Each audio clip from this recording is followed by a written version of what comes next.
what I'm fascinated by is a lot of people criticize the Warren Commission for saying it was rushed, it was not enough, different things like that. But when I read through it, I'm fascinated by how much work they actually put into this. So, do you think are there valid criticisms of the Warren Commission? Did they kind of gloss over certain things? Do you think that they shouldn't have? Uh, a guy named Philip Sheenan wrote a book called Cruel and Shocking Act, which is sort of an inside view of the Warren Commission. And sure, there are legitimate criticisms. It was, in a sense, it was rushed. They thought they're going to be through by April or something, and they only got through by September, working their butts off.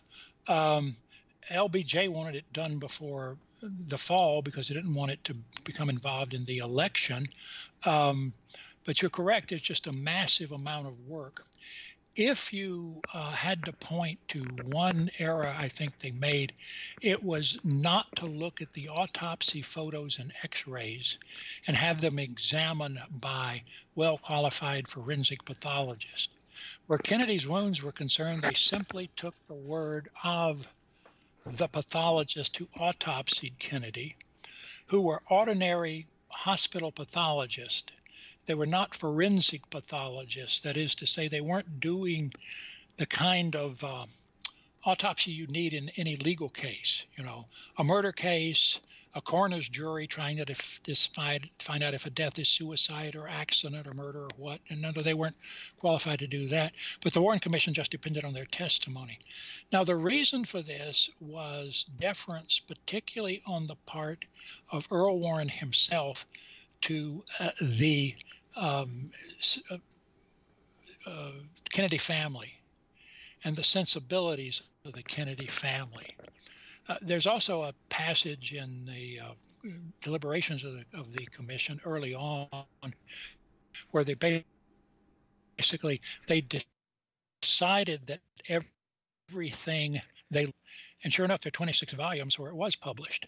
But they believed if they looked at the autopsy photos and x-rays, they'd have to publish those too, which are, well, they're gory. They're. Oh yeah. Remember in 1963, 64, you didn't show movies with people getting their brains blown out. No, you still can't. We keep getting demonetized on YouTube for stuff like that. You still can't. You can. They've been.